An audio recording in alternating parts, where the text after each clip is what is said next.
धूल सामग्री की आहुति नहीं देनी है।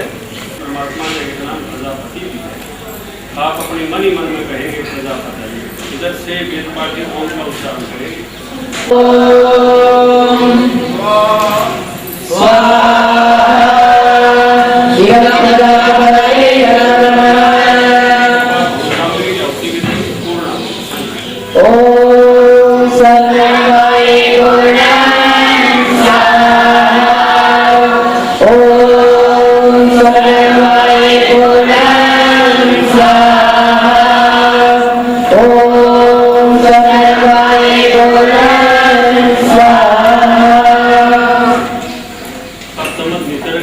पतीला जो है डब्बे से नीचे रख देंगे और घी इसी में पड़ा देंगे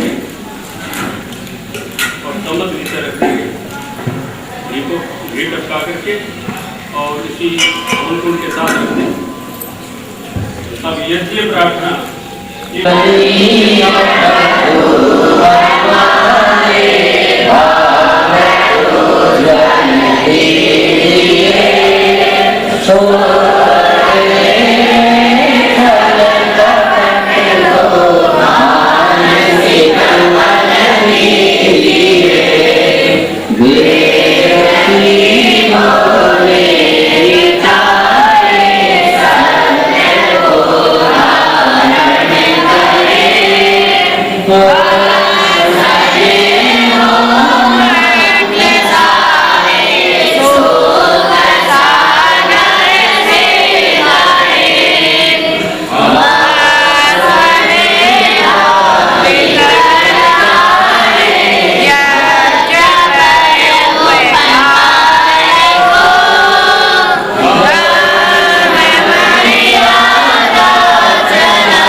पुराण में लिखा हुआ है, गोपद ब्राह्मण का और शरपत ब्राह्मण में भी यज्ञो वही श्रेष्ठतम कर्म। ये श्रेष्ठतम कर्म इसलिए है कि आपने जो आहुति दी है ये केवल गुरुकुल में नहीं रह गई, केवल आपके घर में नहीं रहेगी, ये घर से भी पार हो गई और न जाने कहाँ कहाँ वायु को ले गई है। प्रतिदिन क्रांति आज एक सौभाग्य करके और हमारे साथ जुड़ा जो हमारे सरकार का श्रेष्ठ ये जो हमारे जीवन द्वारा दी गई और महर्षि ध्यान सरस्वती जी ने 19वीं शताब्दी में पुनः इसका प्रचलन करा के संसार की कल्याण की साधना से एक बहुत ही उत्कृष्ट कार्य किया। थोड़ा सा संकेत प्रतिदिन यज्ञ के बारे में करता हूँ। आज ही संकेत देना चाहता हूँ कि कुछ लोग सांप्रदायिकता या गौतमवाद आज यज्ञ के विरुद्ध बहुत सी बातें कहने लगे हैं अज्ञानता और साधारण अनपढ़ या अज्ञानी लोग उन बातों में आ जाते हैं। जैसे एक छोटी सी बात, थोड़ी साधारण बात कि इतना महंगा देसी घी, इतनी महंगी सामग्री और ये आर्य समाज में स्वाहा स्वाहा करके उसे समाप्त करते हैं। ये कोई बुद्धिमत्ता का काम नहीं। तो साधारण व्यक्ति वास्तव में सोचता है कि ये ऐसे ही अग्नि में डाल करके सब कुछ समाप्त कर दूंगा, ये वही देसी क्या है। लेकिन जब तथाकथित पढ़े लिखे लोग भी आश्चर्यचकित, यदि वास्तव में इसके पीछे बहुत बड़ा महाविज्ञान रहा होता तो योगेश्वर श्री कृष्ण महाराज प्रतिदिन यज्ञ न करते। मर्यादा पुरुषोत्तम श्री राम इत्यादि जितने ऋषि महर्षि महापुरुष में है वो यज्ञ समाप्त हो गई, समाप्त हो गया। उन्हें ये साइंटिफिक बहुत बड़ा वाक्य में कहना चाहता हूँ, matter can not be destroyed. परमात्मा की सृष्टि देखिए क्या ये मैटर है, जो भी मैटर है, रुमाल है, पुष्प है, दली है, धूल है, कण है, कैन नॉट बी डिस्ट्रॉयड। इसे समाप्त नहीं किया जा सकता। पिता की व्यवस्था देखिए, कोई एक मिट्टी के कण को भी समाप्त नहीं कर सकता। जितना मैटर है ब्रह्मांड में उतने का मैटर रहेगा। इस साइंटिस्ट लोगों ने इसे सत्य से अब हुआ ये कि अच्छा मैटर नहीं हुआ डिस्ट्रॉय, अग्नि खत्म नहीं हुआ, सामग्री खत्म नहीं हुई, गई कहाँ? अग्नि का स्पर्श पाके वो सूक्ष्म हो गई। ये हमारा एक चम्मच आपने डाला तो सूक्ष्म होकर के पर्यावरण में फैल। इसीलिए सड़क पर जाने वाला व्यक्ति भी कहेगा अरे कहीं खबर नहीं। तो सीधी सी बात है कि घी समाप्त नहीं हुआ, सामग्री समाप्त। लेकिन ईश्वर की कृपा देखिए, हमारे ऋषियों का महाविज्ञान देखिए। आप सब पढ़ित लोग जानते हैं अग्नि का स्पर्श पाकर किसी भी मैटर की शक्ति 1000 गुना बढ़ जाती है। ये हमारे पेट्रोल इत्यादि डीजल इत्यादि से गाड़ियां चलती हैं, उसका बेस यही है। पेट्रोल की एक बूंद इंजन के पास जाकर के अग्नि का स्पर्श पाकर के पावर चलता है। इसी प्रकार से हमने जो सामग्री यज्ञ में डाला, पहली बात वो नष्ट नहीं हुआ, सूक्ष्म होकर के पर्यावरण में फैल गया। दूसरी बात वो और भी अधिक पावरफुल हो गया, शक्तिशाली हो गया।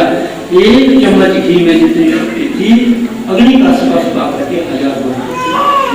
विज्ञान इसलिए संकेत देना चाहता हूँ अपनी संतान को, अपने बच्चों को आगे बताइए इस महाविज्ञान को। जो कहते हैं इससे कार्बन डाइऑक्साइड पैदा होती है, असत्य कहते हैं। ये ठीक है, कुछ सीमा के कार्बन डाइऑक्साइड को पैदा होगी ही। ओम पानी का छिड़काव, पानी कार्बन डाइऑक्साइड का समूह करती है। देखिए इसलिए 5 लगातार घृत किया होती है, अभी अग्नि ठीक नहीं चली है, कार्बन डाइऑक्साइड पैदा ना हो, 5 लगातार घृत किया होती है। फिर अग्नि जब पूर्णतः जल जाती है माता और बहनों, तो फॉर्मेल्डिहाइड नाम की गैस पैदा होती है, जो प्राणी मात्र के लिए बहुत ही समृद्धि शक्ति संपन्नता देती है। ये महाविज्ञान है विष्णु का, ये संकेत करना चाहता हूँ। केवल एक बात और कहना चाहता हूँ, ये जो हमने घी और सामग्री डाले इसके 3 भाग हैं। पहला भाग राख के रूप में नीचे आपको दिखाई, दूसरा भाग सूक्ष्म होकर पर्यावरण में फैल, और तीसरा भाग जो बड़ा महत्वपूर्ण है। आध्यात्मिक, मैं अपनी बात नहीं कर रहा हूँ, शतपथ ब्राह्मण का है ये तीनों।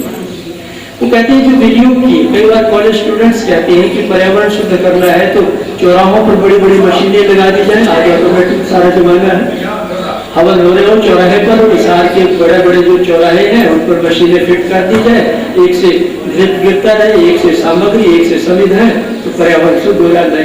ठीक है, लेकिन यज्ञ की पद्धति पूरी नहीं हुई, क्योंकि वेद मंत्रों के द्वारा जो विनियोग किए गए, जो प्रार्थना की गई, वो हमारे सूक्ष्म शरीर पर संस्कार अंकित हुए, जो मरने के पश्चात भी हमारे साथ है। स्वर्ग का वो यज्ञ, जो स्वर्ग की कामना करता है यज्ञ करे। हमारे यजमान और हम सब लोग बड़े सौभाग्यशाली हैं जो हमने ऋषि मुनियों की परंपराओं को जागृत रखते हुए ये पवित्र कृत्य किया। मैं आज के सभी यजमानों के लिए परमपिता परमेश्वर से सुख समृद्धि की कामना करता हूँ।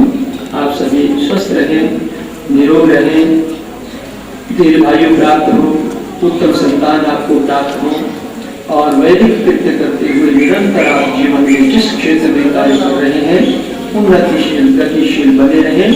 परमात्मा की कृपा से आप भौतिक रूप से भी संपन्न हो और आध्यात्मिक रूप से भी आप संपन्न बने, यही ईश्वर से प्रार्थना है।